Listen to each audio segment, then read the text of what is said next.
The Haunting of Hill House by Shirley Jackson. Chapter 4. Continued. "I propose," the doctor said, setting down his napkin, "that we take our coffee in our little parlor. I find that fire very cheerful."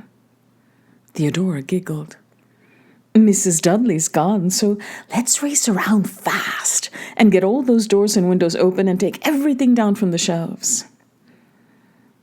"The house seems different when she's not in it," Eleanor said. "Emptier." Luke looked at her and nodded. He was arranging the coffee cups on a tray, and the doctor had already gone on, doggedly opening doors and propping them. "Each night I realize suddenly that we four are alone here." "Although Mrs. Dudley's not much good as far as company is concerned, it's funny," Eleanor said, looking down at the dinner table. "I dislike Mrs. Dudley as much as any of you, but my mother would never let me get up and leave a table looking like this until morning." "If she wants to leave before dark, she has to clear away in the morning," Theodora said without interest. "I'm certainly not going to do it." "It's not nice to walk away and leave a dirty table." "You couldn't get them back on the right shelves anyway, and she'd have to do it all over again just to get your finger marks off the things." "If I just took the silverware and let it soak." "No," Theodora said, catching her hand. "Do you want to go out into that kitchen, all alone, with all those doors?" "No," Eleanor said, setting down the handful of forks she had gathered. "I guess I don't, really." She lingered to look uneasily at the table, at the crumpled napkins, and the drop of wine spilled by Luke's place, and shook her head. "I don't know what my mother would say, though." "Come on," Theodora said. "They've left lights for us." The fire in the little parlor was bright, and Theodora sat down beside the coffee tray, while Luke brought brandy from the cupboard, where he had carefully set it away the night before. "We must be cheerful at all costs," he said. "I'll challenge you again tonight, Doctor." Before dinner, they had ransacked the other downstairs rooms for comfortable chairs and lamps, and now their little parlor was easily the pleasantest room in the house. "Hill House has really been very kind to us," Theodora said, giving Eleanor her coffee, and Eleanor sat down gratefully in a pillowy, overstuffed chair. No dirty dishes for Eleanor to wash, a pleasant evening in good company, and perhaps the sun shining again tomorrow. "We must plan our picnic," Eleanor said. "I am going to get fat and lazy in Hill House," Theodora went on. Her insisting on naming Hill House troubled Eleanor. It's as though she were saying it deliberately, Eleanor thought, telling the house she knows its name, calling the house to tell it where we are. Is it bravado? "Hill House, Hill House, Hill House," Theodora said softly, and smiled across at Eleanor. "Tell me," Luke said politely to Theodora, "since you are a princess, tell me about the political situation in your country." "Very unsettled," Theodora said. "I ran away because my father, who is, of course, the king, insists that I marry Black Michael, who is the pretender to the throne. I, of course, cannot endure the sight of Black Michael, who wears one gold earring and beats his grooms with a riding crop." "A most unstable country," Luke said. "How did you ever manage to get away?" "I fled in a hay wagon, disguised as a milkmaid. They never thought to look for me there, and I crossed the border with papers I forged myself in a woodcutter's hut." And Black Michael will no doubt take over the country now in a coup d'etat. Undoubtedly, and he can have it. It's like waiting in a dentist's office, Eleanor thought, watching them over her coffee cup. Waiting in a dentist's office and listening to other patients make brave jokes across the room, all of you certain to meet the dentist sooner or later. She looked up suddenly, aware of the doctor near her, and smiled uncertainly. "Nervous?" the doctor asked, and Eleanor nodded. "Only because I wonder what's going to happen," she said. "So do I." The doctor moved a chair and sat down beside her. "You have the feeling that something, whatever it is going to happen soon?" "Yes, everything seems to be waiting." "And the doctor nodded at Theodora and Luke, who were laughing at each other, "they mean it in their way. I wonder what it will do to all of us." "I would have said a month ago that a situation like this would never really come about, that we four would sit here together in this house." He did not name it, Eleanor noticed. "I've been waiting for a long time," he said. "You think we are right to stay?" "Right," he said. "I think we are all incredibly silly to stay. I think that an atmosphere like this can find out the flaws and faults and weaknesses in all of us and break us apart in a matter of days.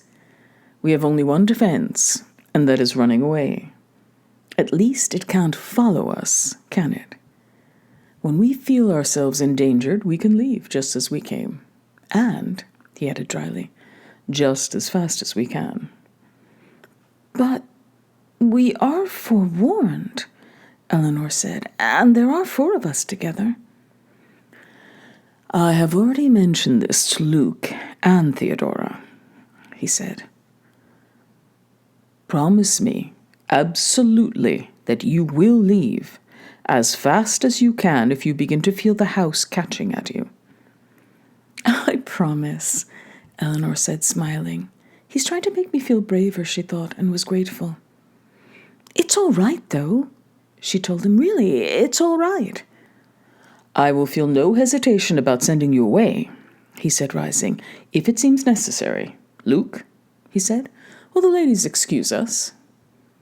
While they set up the chessboard and men, Theodora wandered, cup in hand, around the room, and Eleanor thought, she moves like an animal, nervous and alert.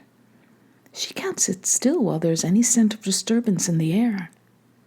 We are all uneasy.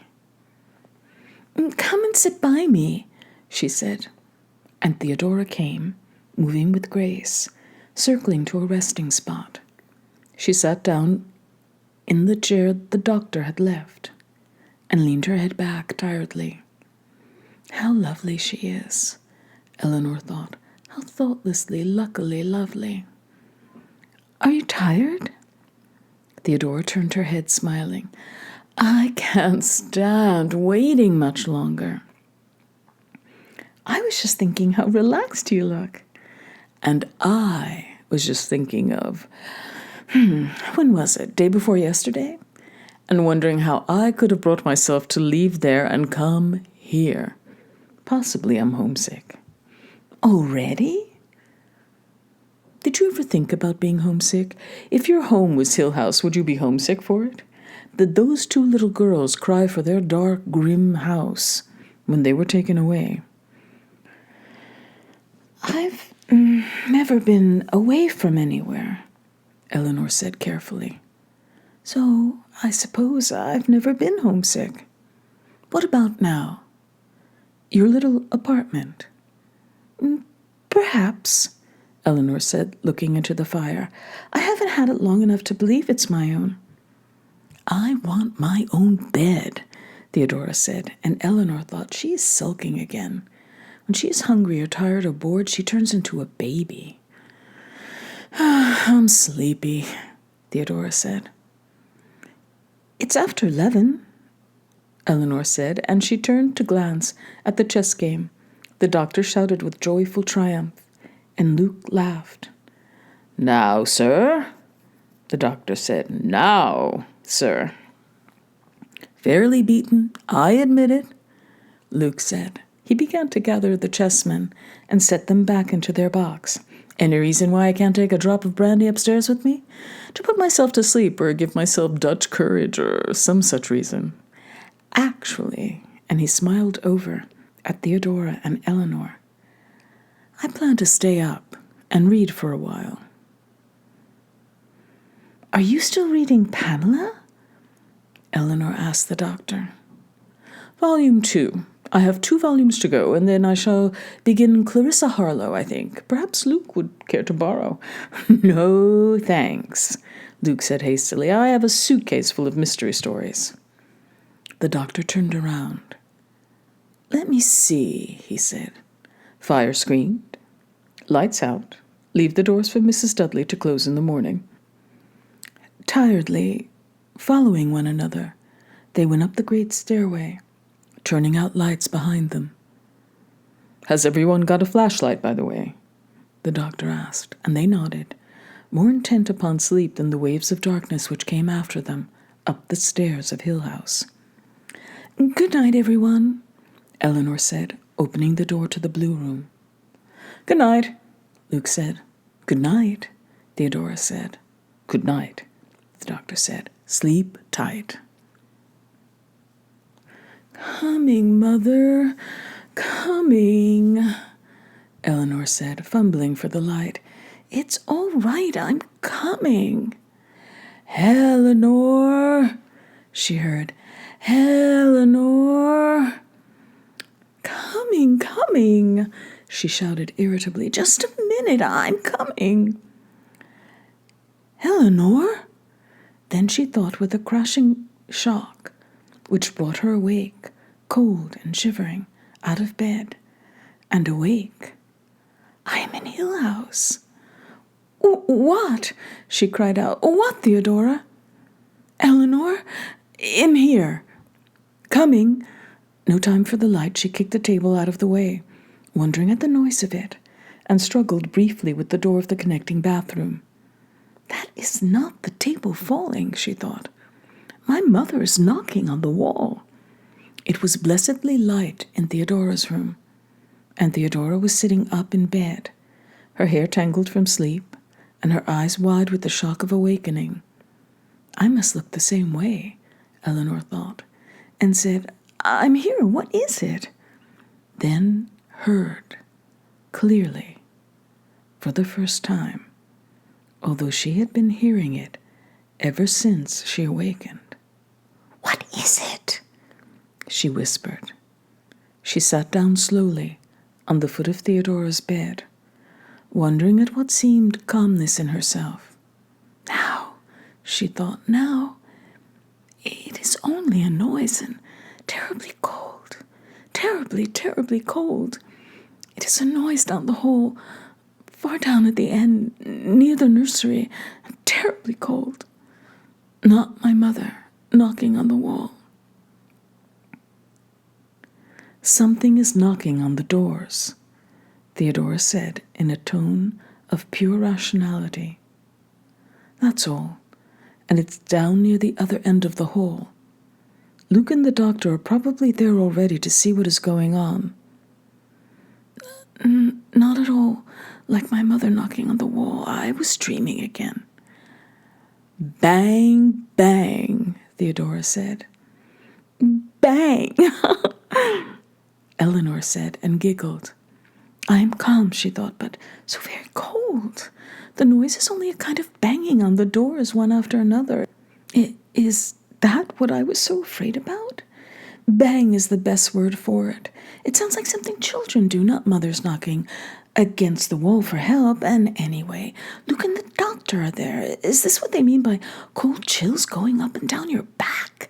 Because it is not pleasant. It starts in your stomach and goes in, waves around and up and down again like something alive. Like something alive, yes. Like something alive." "Theodora?"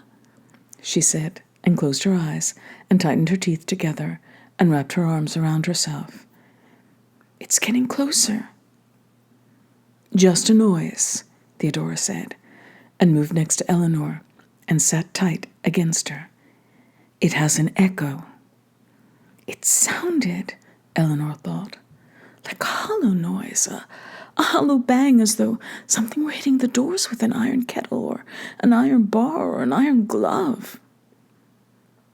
It pounded regularly for a minute, and then, suddenly, more softly, and then again, in a quick flurry, seeming to go methodically from door to door at the end of the hall.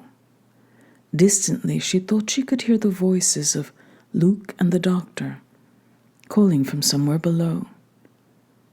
And she thought, then they are not up here with us at all, and heard the iron crashing against what must have been a door very close. Maybe it'll go on down the other side of the hall, Theodora whispered, and Eleanor thought that the oddest part of this indescribable experience was that Theodora should be having it too. No, Theodora said, and they heard the crash against the door across the hall. It was louder. It was deafening. It struck against the door next to them. Did it move back and forth across the hall? Did it go on feet along the carpet? Did it lift a hand to the door? And Eleanor threw herself away from the bed and ran to hold her hands against the door. Go away! She shouted wildly. Go away! Go away! There was complete silence, and Eleanor thought, standing with her face against the door, now I've done it. It was looking for the room with someone inside. The cold crept and pinched at them, filling and overflowing the room. Anyone would have thought that the inhabitants of a hill house slept sweetly in this quiet. And then, so suddenly that Eleanor wheeled around, the sound of Theodora's teeth chattering, and Eleanor laughed. You big baby, she said. I'm cold, Theodora said. Deadly cold. So am I. Eleanor took the green quilt and threw it around Theodora, and took up Theodora's warm dressing gown and put it on. You warmer now? Where's Luke? Where's the doctor? I don't know. Are you warmer now? No. Theodora shivered. In a minute, I'll go out in the hall and call them.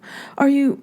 It started again, as though it had been listening, waiting to hear their voices and what they said, to identify them, to know how well prepared they were against it, waiting to hear if they were afraid. So suddenly that Eleanor leaped back against the bed, and Theodora gasped and cried out.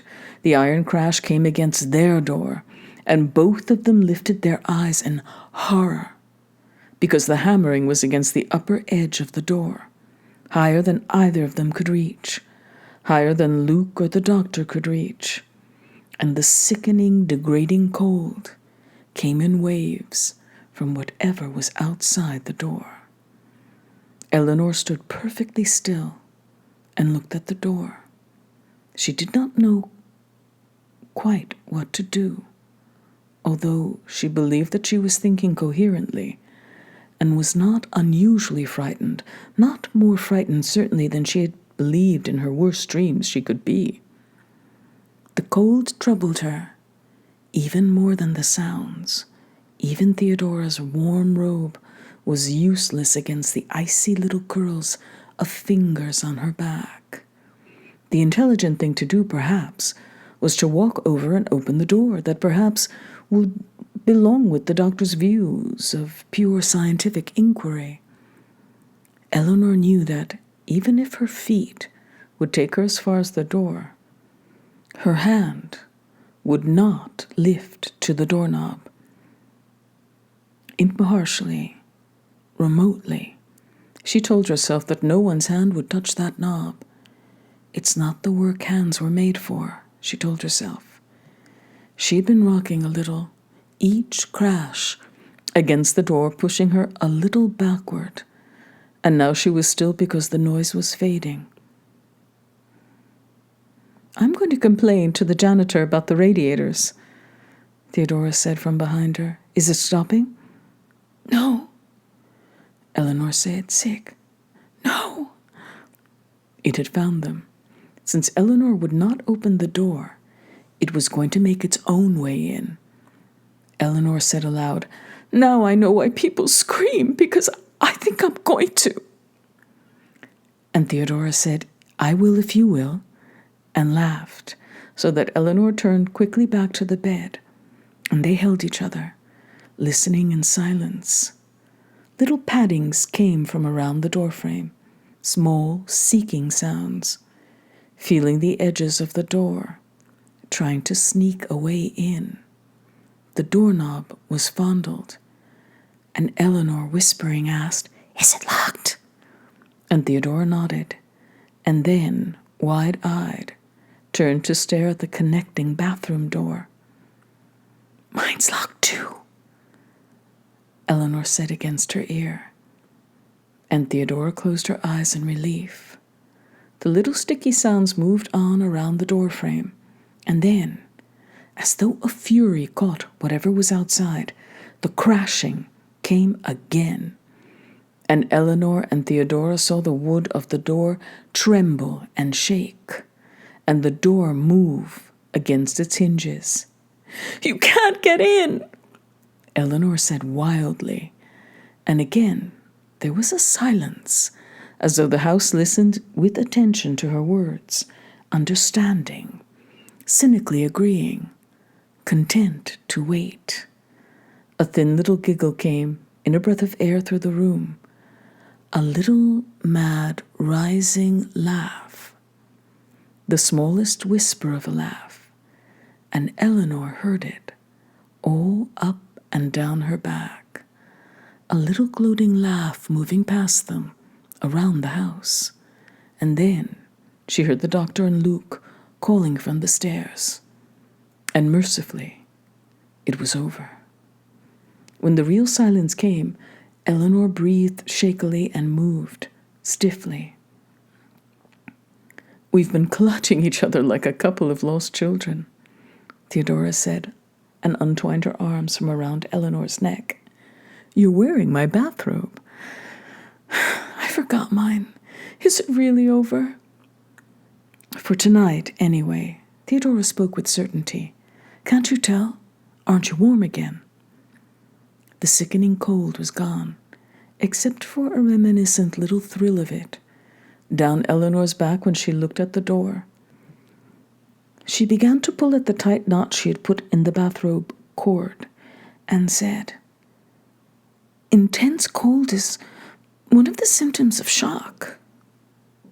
Intense shock is one of the symptoms I've got, Theodora said. Here come Luke and the doctor. Their voices were outside in the hall, speaking quickly, anxiously, and Eleanor dropped Theodora's robe on the bed and said, For heaven's sake, don't let them knock on that door. One more knock would finish me. And ran into her own room to get her own robe. Behind her, she could hear Theodora telling them to wait a minute, and then going to unlock the door, and then Luke's voice saying pleasantly to Theodora, Why, you look as though you'd seen a ghost. When Eleanor came back, she noticed that both Luke and the doctor were dressed, and it occurred to her that it might be a sound idea, from now on, if that intense cold was going to come back at night, it was going to find Eleanor sleeping in a wool suit and a heavy sweater, and she didn't care what Mrs. Dudley was going to say when she found that at least one of the lady guests was lying in one of the clean beds in heavy shoes and wool socks. Well, she asked, how do you gentlemen like living in a haunted house? Oh, it's perfectly fine, Luke said. Perfectly fine. It gives me an excuse to have a drink in the middle of the night. He held the brandy bottle and glasses, and Eleanor thought that they must make a companionable little group, the four of them, sitting around Theodora's room at 4 a.m, drinking brandy. They spoke lightly, quickly, and gave one another fast, hidden, little curious glances, each of them wondering what secret terror had been tapped in the others, what changes might show in face or gesture, what unguarded weakness might have opened the way to ruin. "Did anything happen in here while we were outside?" the doctor asked. Eleanor and Theodora looked at each other and laughed, honestly at last, without any edge of hysteria or fear. After a minute, Theodora said carefully, "Nothing in particular. Someone knocked on the door with a cannonball and then tried to get in and eat us and started laughing its head off when we wouldn't open the door. But nothing really out of the way." Curiously, Eleanor went over and opened the door. "I thought the whole door was going to shatter," she said, bewildered. "And there isn't even a scratch on the wood, nor on any of the other doors. They're perfectly smooth." "How nice that it didn't mar the woodwork," Theodora said, holding her brandy glass out to Luke. "I couldn't bear it if this dear old house got hurt." She grinned at Eleanor. "Nellie here was going to scream." "So were you." "Not at all. I only said so to keep you company. Besides, Mrs. Dudley already said that she wouldn't come. And where were you, our manly defenders?" "We were chasing a dog," Luke said. "At least some animal like a dog." He stopped and then went on reluctantly. "We followed it outside." Theodora stared, and Eleanor said, "You mean it was inside?" "I saw it run past my door," the doctor said. "Just caught a glimpse of it slipping along. I woke Luke and we followed it down the stairs and out into the garden and lost it somewhere back of the house." "The front door was open?" "No," Luke said. "The front door was closed, so were all the other doors. We checked."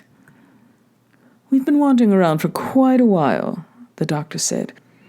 "We never dreamed that you ladies were awake until we heard your voices." He spoke gravely.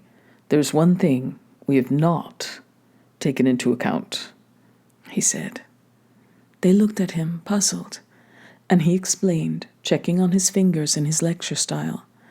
"First," he said, "Luke and I were awakened earlier than you ladies, clearly. We have been up and about, outside and in, for better than 2 hours, led in what you perhaps might call a wild goose chase. Second, neither of us," he glanced inquiringly at Luke as he spoke, "heard any sound up here until your voices began. It was perfectly quiet. That is, the sound which hammered on your door was not audible to us. When we gave up our vigil and decided to come upstairs, we apparently drove away whatever was waiting outside your door. Now, as we sit here together, all is quiet." "I still don't see what you mean," Theodora said, frowning. "We must take precautions," he said.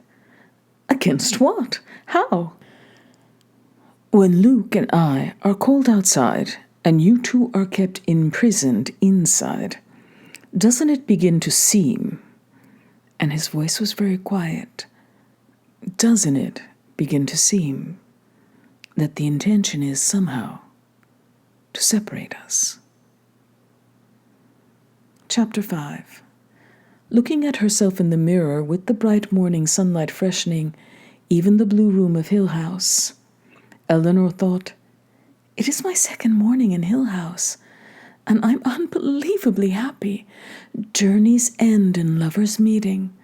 I have spent an all but sleepless night, and I have told lies and made a fool of myself, and the very air tastes like wine. I've been frightened half out of my foolish wits, but I've somehow earned this joy. I've been waiting for it so long, abandoning a lifelong belief that to name happiness is to dissipate it."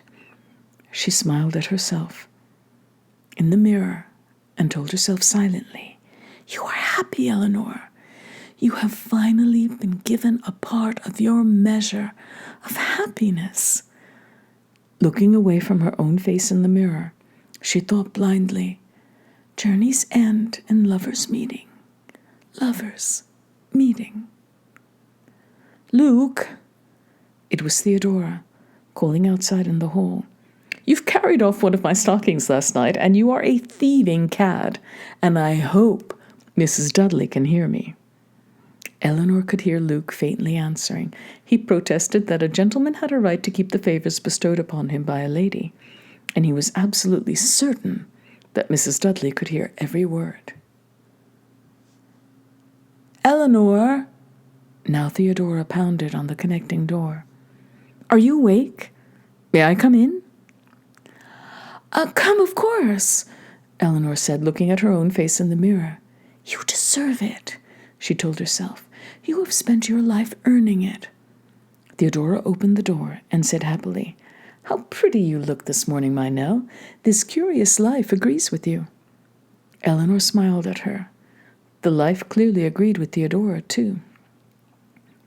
We ought by rights to be walking around with dark circles under our eyes and a look of wild despair, Theodora said, putting an arm around Eleanor and looking into the mirror beside her.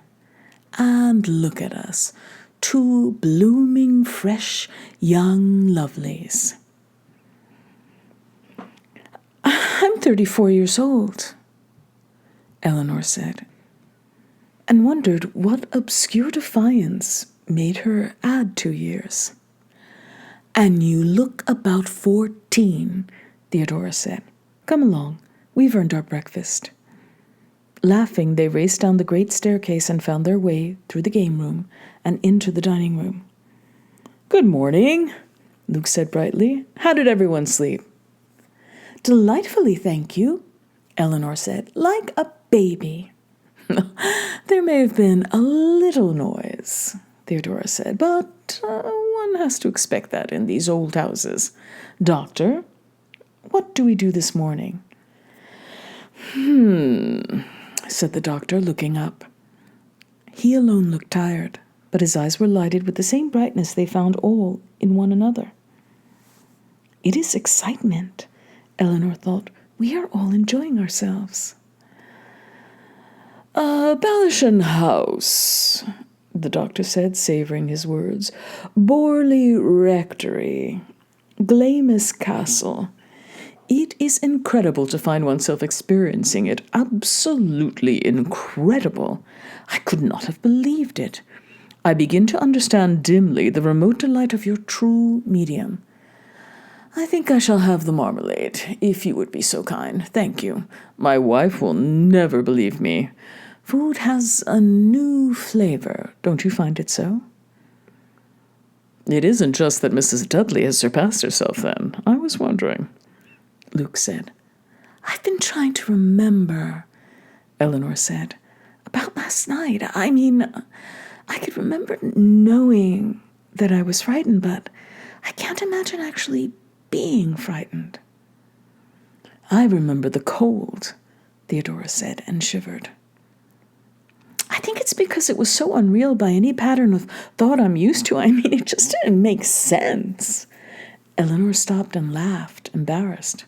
I agree, Luke said. I found myself this morning telling myself what had happened last night, the reverse of a bad dream, as a matter of fact, where you keep telling yourself that it didn't really happen. I thought it was exciting, Theodora said. The doctor lifted a warning finger. It is still perfectly possible that it is all caused by subterranean waters. Then more houses ought to be built over secret springs, Theodora said. The doctor frowned. This excitement troubles me, he said. It is intoxicating, certainly, but might it not also be dangerous, an effect of the atmosphere of Hill House, the first sign that we have, as it were, fallen under a spell? Then I will be an enchanted princess, Theodora said.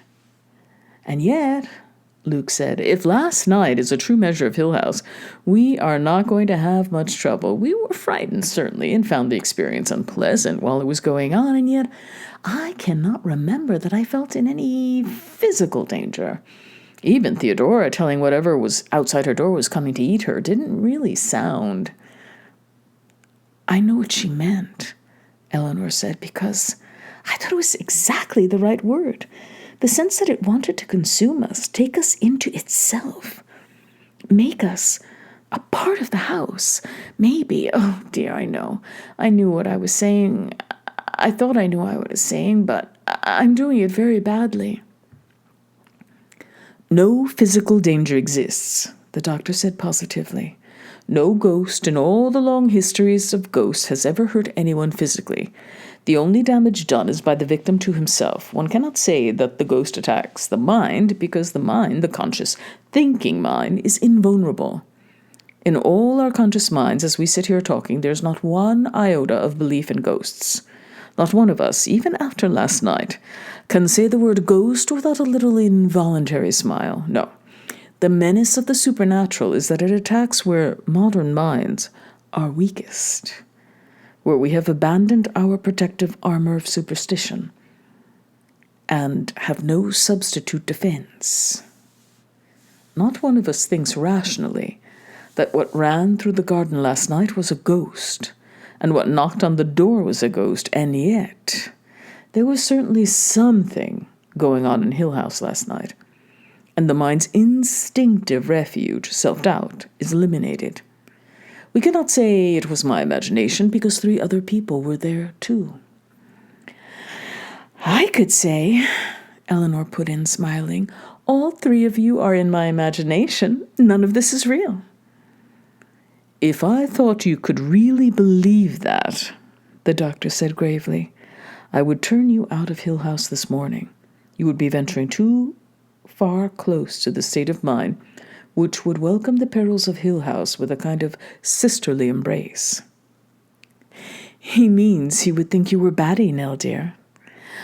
"Well," Eleanor said, "I expect I would be. If I had to take sides with Hill House against the rest of you, I would expect you to send me away." Why, she wondered, why me? Am I the public conscience?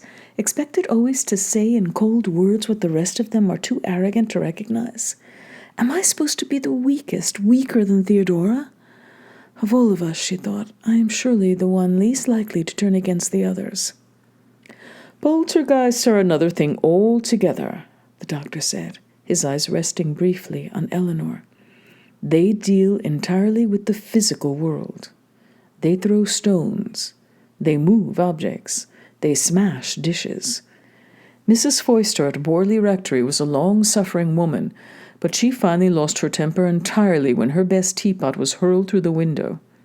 Poltergeists, however, are rock bottom on the supernatural social scale. They are destructive, but mindless and willless. They are merely undirected force. Do you recall," he asked with a little smile, "Oscar Wilde's lovely story, The Canterville Ghost?" "The American twins who routed the fine old English ghost?" Theodora said. "Exactly. I have always liked the notion that the American twins were actually a poltergeist phenomenon. Certainly poltergeists can overshadow any more interesting manifestation. Bad ghosts drive out good." And he patted his hands happily. "They drive out everything else too," he added.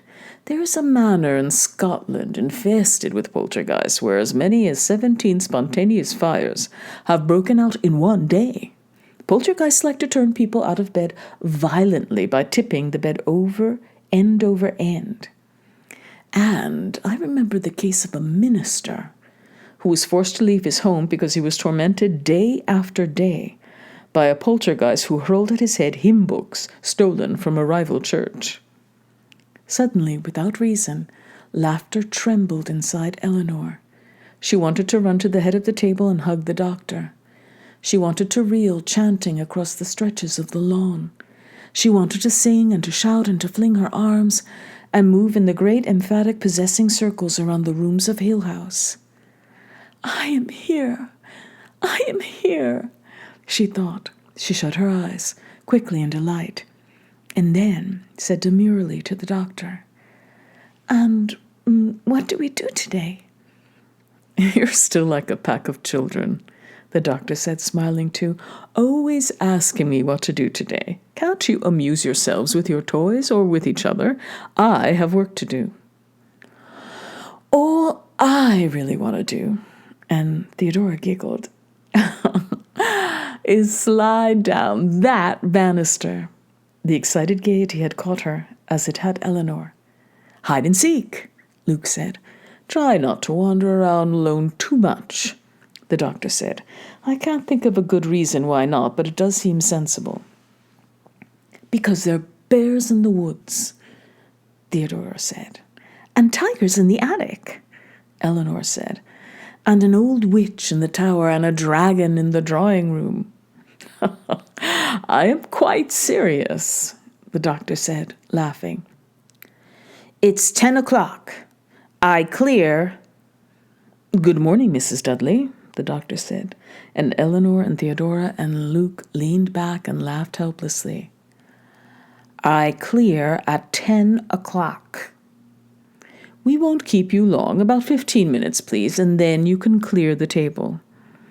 "I clear breakfast at 10 o'clock. I set on lunch at 1. Dinner I set on at 6. It's 10 o'clock. "Mrs. Dudley," the doctor began sternly, and then, noticing Luke's face tight with silent laughter, lifted his napkin to cover his eyes and gave in. "You may clear the table, Mrs. Dudley," the doctor said brokenly. Happily, the sound of laughter echoing along the halls of Hill House and carrying to the marble group in the drawing room and the nursery upstairs and the odd little top to the tower, they made their way down the passage to their parlor and fell, still laughing, into chairs. "We must not make fun of Mrs. Dudley," the doctor said, and leaned forward, his face in his hands and his shoulders shaking. They laughed for a long time, speaking now and then in half-phrases, trying to tell one another something, pointing at one another wildly, and their laughter rocked Hill House until, weak and aching, they lay back spent and regarded one another. "Now," the doctor began, and was stopped by a little giggling burst from Theodora. "Now," the doctor said again, more severely, and they were all quiet. "I want more coffee," he said appealingly. "Don't we all?" "You mean go right in there and ask Mrs. Dudley?" Eleanor asked. "Walk right up to her when it isn't 1 o'clock or 6 o'clock and just ask her for some coffee?" Theodora demanded. Roughly, yes," the doctor said. "Luke, my boy, I have observed that you are already something of a favorite with Mrs. Dudley." "And how," Luke inquired with amazement, "did you ever manage to observe anything so unlikely?" "Mrs. Dudley regards me with the same particular loathing she gives a dish not properly on its shelf. In Mrs. Dudley's eyes—" "You are, after all, the heir to the house," the doctor said coaxingly. "Mrs. Dudley must feel for you as an old family retainer feels for the young master." "In Mrs. Dudley's eyes, I am something lower than a dropped fork. I beg of you, if you are contemplating asking the old fool for something, send Theo or our charming Nell. They are not afraid." "Nope," Theodora said. "You can't send a helpless female to face down Mrs. Dudley. Nell and I are here to be protected, not to man the battlements for you cowards." "The doctor? Oh, nonsense," the doctor said heartily. "You certainly wouldn't think of asking me, an older man, anyway. You know she adores you." "Insolent graybeard," Luke said, "sacrificing me for a cup of coffee. Do not be surprised, and I say it darkly, do not be surprised if you lose your Luke in this cause. Perhaps Mrs. Dudley has not yet had her mid-morning snack, and she's perfectly capable of a filet de Luc à la Meunière, or perhaps des poires, depending upon her mood. If I do not return," and he shook his finger warningly under the doctor's nose. "I entreat you to regard your lunch with the gravest suspicion." Bowing extravagantly, as befitted one off to slay a giant, he closed the door behind him. "Ah, lovely Luke." Theodora stretched luxuriously. "Lovely Hill House," Eleanor said. "Theo, there is a kind of little summer house in the side garden, all overgrown. I noticed it yesterday. Can we explore it this morning?" "Delighted," Theodora said. "I would not like to leave 1 inch of Hill House uncherished. Anyway, it's too nice a day to stay inside." "We'll ask Luke to come too, Eleanor, and you, Doctor."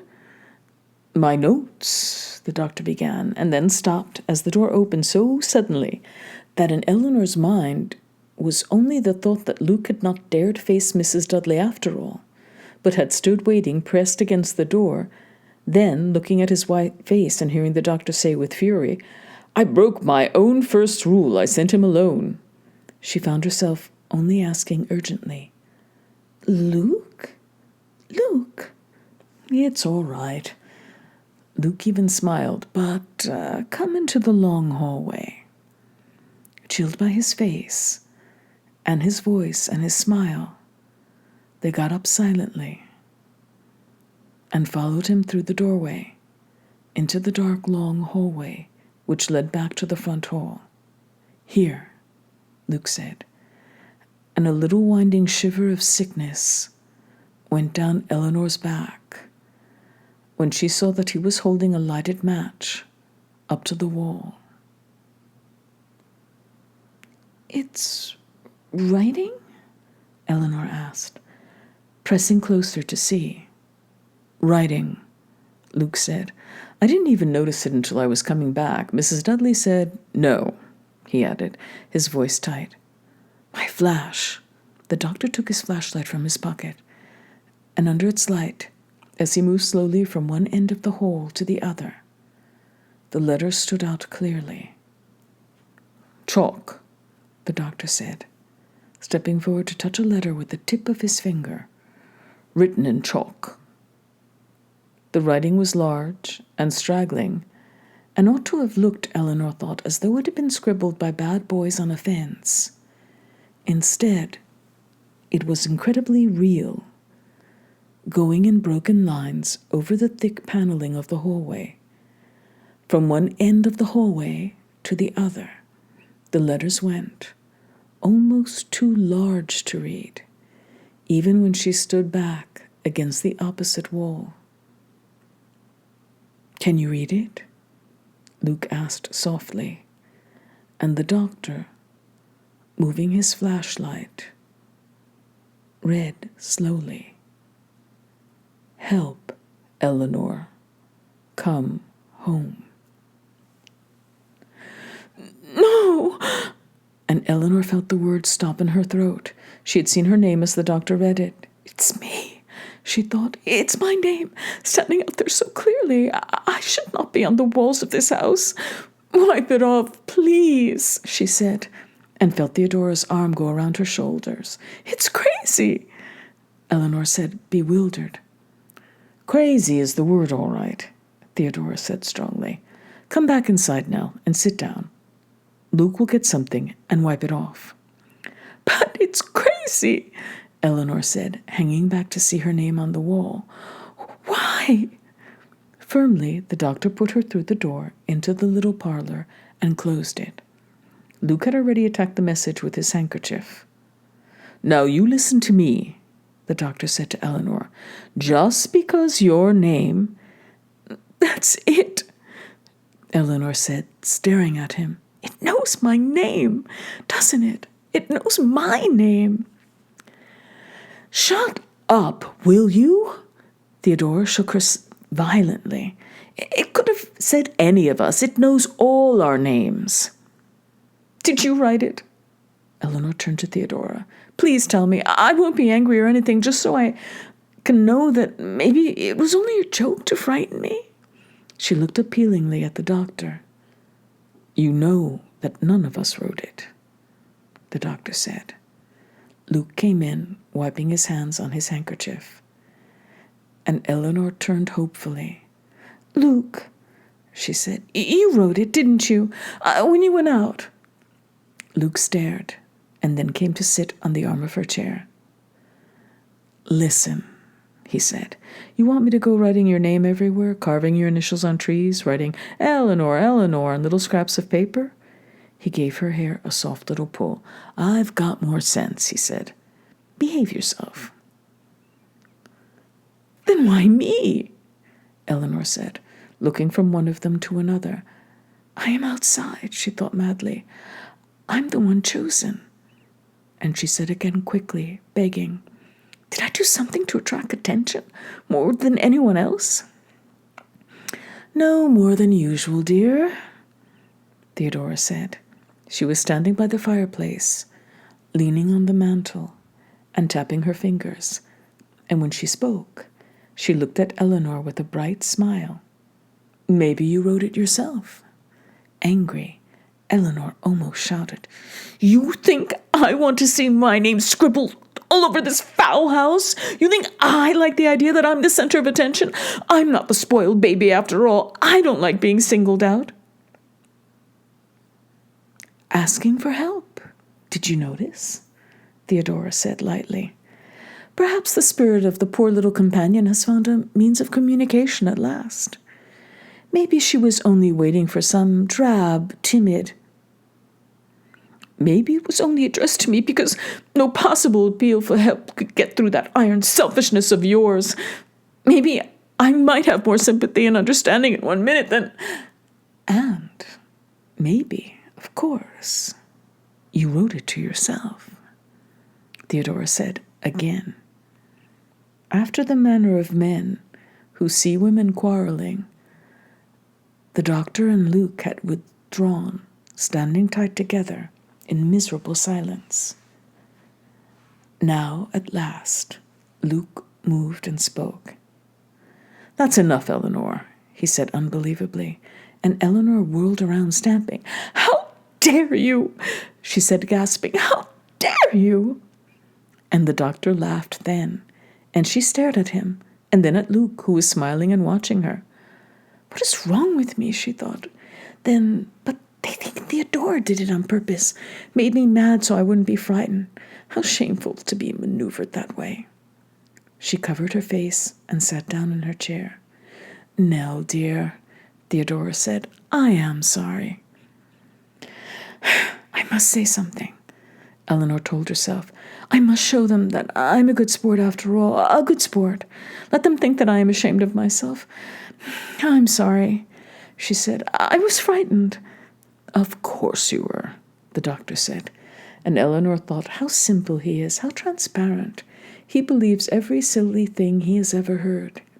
He thinks even that Theodora shocked me out of hysteria. She smiled at him and thought, now I am back in the fold. "I really thought you were going to start shrieking," Theodora said, coming to kneel by Eleanor's chair. "I would have in your place, but we can't afford to have you break up, you know." "We can't afford to have anyone but Theodora in the center of the stage," Eleanor thought. If Eleanor's going to be the outsider, she's going to be it all alone. She reached out and patted Theodora's head and said, "Thanks. I guess I was kind of shaky for a minute." "I wondered if you two were going to come to blows," Luke said, until I realized what Theodora was doing. Smiling down into Theodora's bright, happy eyes, Eleanor thought, but that isn't what Theodora was doing at all.